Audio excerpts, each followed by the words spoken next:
मजेत ना? मजेतच असायला हवं. मी राणी आपल्या एका नवीन व्हिडिओमध्ये तुमच्या सगळ्यांचं खूप स्वागत करते. तर आजच्या व्हिडिओमध्ये ना मी तुमच्यासोबत एक रेसिपी शेअर करणार आहे. ते म्हणजे आज मी बनवणार आहे अळूचे वडे. तर ते कसं बनवणार आहे तर ते सगळं तुमच्यासोबत शेअर करणार आहे. आणि दुपारी ना मी चिनू आणि माझ्यासाठी डाळ भात बनवलं होतं दुपारी, म्हणजे 3-4 वाजता असंच. तर आता डाळ भात तर आहे ऑलरेडी, फक्त आता चपाती आणि अळूचे वडे असं बनवायचं आहे. सो मग भाजी चपाती डाळ भात असं होऊन जातं.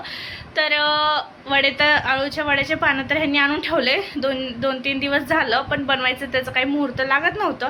म्हटलं आज बनवूया फायनली.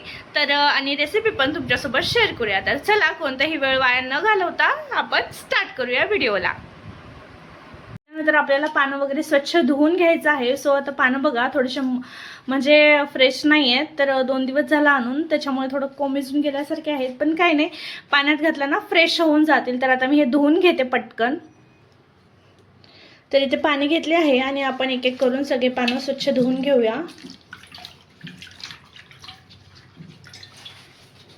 आणि हे जाळीवरच ठेवूया, म्हणजे पाणी नितरून जाईल त्याच्यावरून.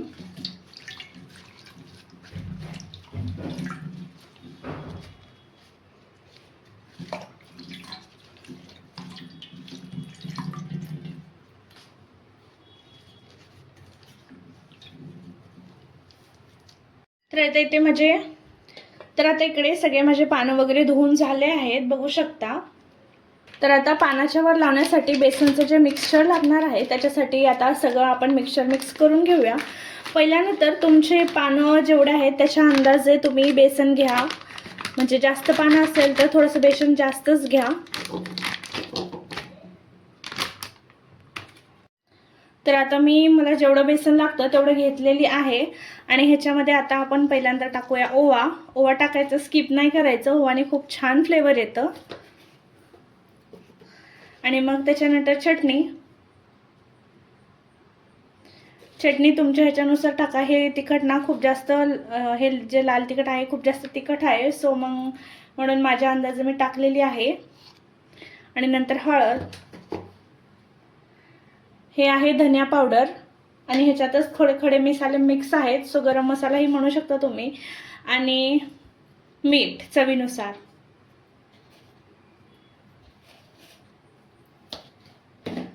आणि ह्याच्यामध्ये कस्तुरी मेथी पण टाकू शकता तुम्ही, खूप छान टेस्ट येतं. सो आता हे सर्व ना आपण पाणी टाकून मिक्स करून घेऊया 1 बाय 1 पूर्ण. तर आता याला थोडं थोडं पाणी टाकत ना आपल्याला छान हे मिक्स करून घ्यायचं आहे. एकदा जास्त पाणी नाही टाकायचं, नाहीतर मग खूप जास्त पातळ होऊन जाईल पीठ आपलं, आणि गडबड केलं ना असं काहीसं होऊन बसतं. तर हे छान मिक्स करून घेऊया आता आपण.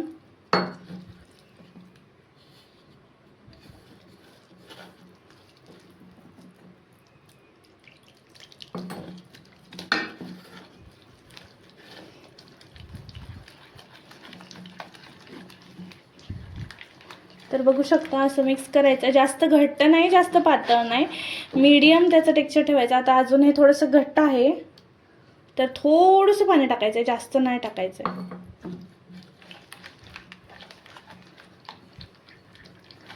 तर आता हे कन्सिस्टन्सी एकदम बरोबर आहे. म्हणजे तुमच्या हातातून ना असं पडलं पाहिजे, म्हणजे हाताला पण असून असलं पाहिजे आणि एकदम असं गाढ पेस्ट टाईप बनलं पाहिजे. तर आता हे मिक्स झालेलं आहे मस्त. आता पानांना आपण 1 बाय 1 करून लावून घेऊया. तर इथे ना ताटावर ठेवून ना आपण 1 बाय 1 करत लावून घेऊया. पहिल्यांदा तर हे जे शेंडी दिसतात ना तुम्हाला, हे काढून घ्यायचं आहे.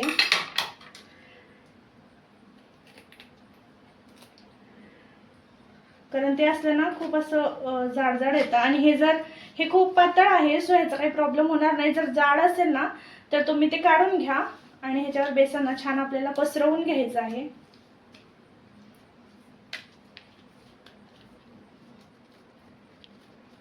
पूर्ण पानाला छान बेसन लागलं पाहिजे.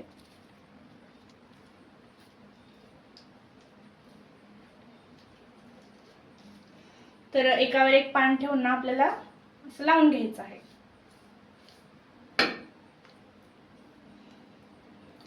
फक्त एका पानाचं जर आपण रोल केलं तर ते खूप पातळ होतं. त्याच्यामुळे ना असं 2-3 पानं ठेवून मग ते एकावर एक लावून घेतलं ना तर छान आपलं रोल पण छान बनतं आणि जाड पण होतं. तर असंच पूर्ण आपल्याला पसरवून घ्यायचं आहे. मी जशी दाखवते तशी. तर तुम्हाला दिसतंय का? तर आता मी इथे 4 पानं वगैरे ठेवून घेते.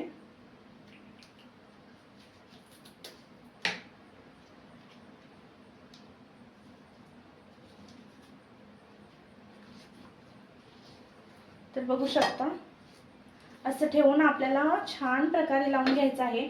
आणि 4-4 पानं ना 4-4 पानं मी असं एकावर एक ठेवून त्याचा रोल बनवणार आहे. तर हे झालं. आता 4 पानं झाले आपले. तर हे आता छान रोल करून घेऊया.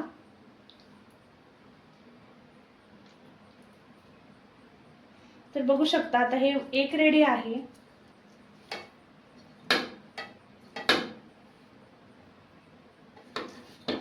आणि तुमच्या हाताच्या अशा हालत तर होणारच आहेत. अशी मी जाळी ह्याच्यावर वापरणार आहे. सो आता ह्याच्यावर ना हे एक एक ठेवून घेते ते साईडला मी. हे काम ना तुम्ही अगोदरच करून घ्या, मला तेवढं लक्षात आलं नाही. तर आता परत आपण पानांना लावून घेऊया बेसन. तर अशा प्रकारे ना मी आता सगळे पानांना लावून घेते आणि 4-4 पानं एका ह्याच्यामध्ये ठेवून त्याला छान रोल करून घेते. तर आता बघू शकता मी इकडे ना वडे वगैरे सगळे बनवून घेतले. तर दाखवते तुम्हाला. तर अशा प्रकारे ना इकडे वडे बनवून रेडी आहेत माझे. म्हणजे असे 4 बनवून घेतले आणि परत एकदा ना मला मिक्स करावं लागलं ते पीठ, कारण कमी पडलं होतं 5-6 पानांना. सो परत एकदा मिक्स केलं आणि खाली काय ठेवलं तुम्हाला दाखवते. तर हे ना हे असं पातेलं आहे माझ्याकडे, कढई म्हणू शकता पण त्याचे 2 साईडचे नाही आहेत. सो ते कढई ठेवलं आणि त्याच्यावर ना हे जे स्टँड भेटतं ते ठेवून घेतलं आणि स्टँडवर ना हे असं जाळीदार प्लेट आहे त्या प्लेटवर वडे ठेवून घेतले आणि असं ना झाकून ठेवून दिलं. आता हे बनवूया आपण. एक 10-15 मिनटं लागेल हे उकडस तोपर्यंत. तर ते शिजत आहे तोपर्यंत मी पीठ वगैरे मळून घेते. तर आणि मध्ये मध्ये अशी क्लिनिंग पण करायला पाहिजे, नंतर मग जास्त घाण होत नाही. जास्त घाण झाल्यावर ना काही स्वयंपाक करायची इच्छा पण होत नाही. सो मग आता मी हे सगळं पुसून घेते आणि आता मला मळायचं आहे पीठ. सो पटकन पीठ मळून घेते. तर आता हे जस्ट काढले ह्याच्यातून, 15 मिनटं शिजवलं आणि त्याच्यानंतर थोडं थंड होऊ दिलं आणि मग आता ह्याचे ना आपण बारीक बारीक काप करून घेऊया.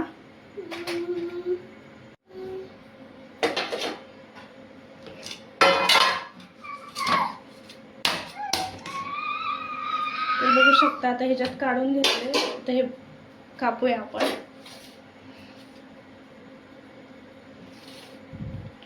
तर इथे ना असे छोटे छोटे काप करून घ्यायचे.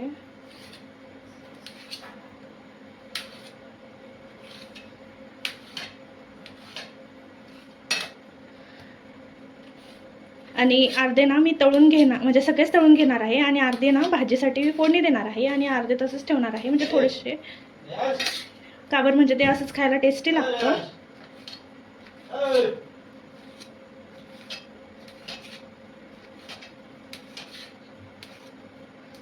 तर ते सगळे कापून इथे रेडी करून घेते.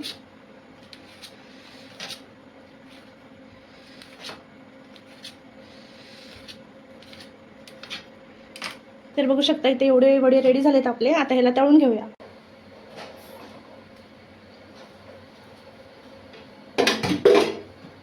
तर इथे तेल तापायला ठेवलं आणि तेल तापेपर्यंत कांदा आपण कापून घेऊया. आता तेल गरम झालेलं आहे. तर आता वडे टाकून घेऊया आपण. तर हे 2 बॅचमध्ये होतील, एकदा सगळे पुरणार नाही. तर 2 बॅचमध्ये मी तळून घेते. तर आता एवढे ना, तर आता एवढे जेवढे आहेत तेवढे मी दुसऱ्यांदा तळून घेते.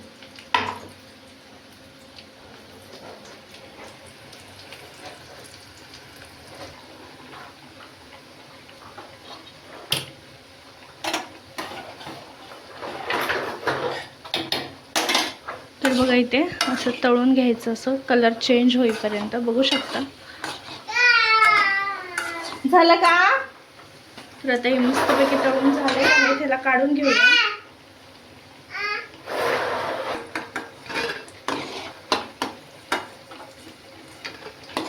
जर तुम्हाला एकदम लाल करायचे असेल तर खूप जास्त लाल करू शकता. आता हे बरोबर आहे.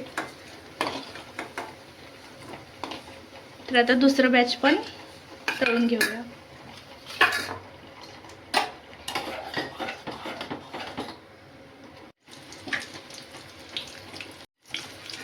तर नाही, ते एक बॅच मी तळून काढलेली आहे आणि असं कलर चेंज झाला ना तर मग काढायचं. आणि आता दुसरं बॅच टाकलेलं आहे. आता ह्याला मस्त तळून घेऊया.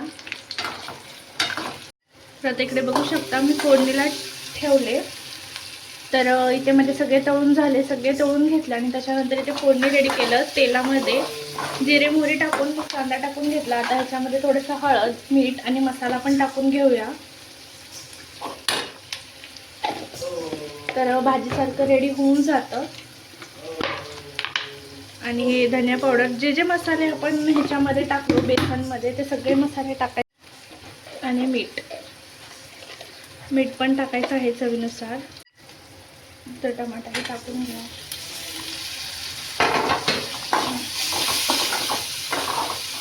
छान ह्याला 1-2 मिनटं शिजवून घेऊया.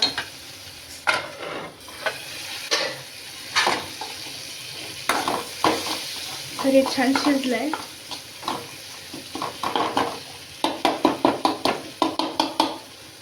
तर आता इथे वडे पण टाकून घेतले आणि याला छान मिक्स करून घ्यायचं. आणि एक वाफ आणलं ना आपलं भाजी एकदम रेडी होऊन जातं, सगळं मिक्स होऊन.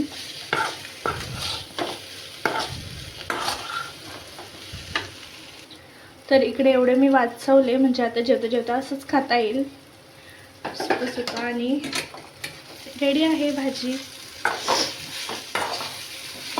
वरतून कोथिंबीर टाका आणि मग बसा जेवायला.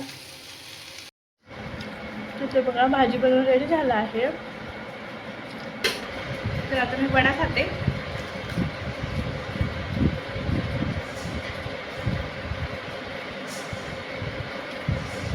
खूप टेस्टी झाला. नक्की ट्राय करा. आणि अशाच रेसिपी पाहत राहण्यासाठी चॅनलला सबस्क्राईब करायला विसरू नका. भेटूया नेक्स्ट व्हिडिओमध्ये. Till then bye bye.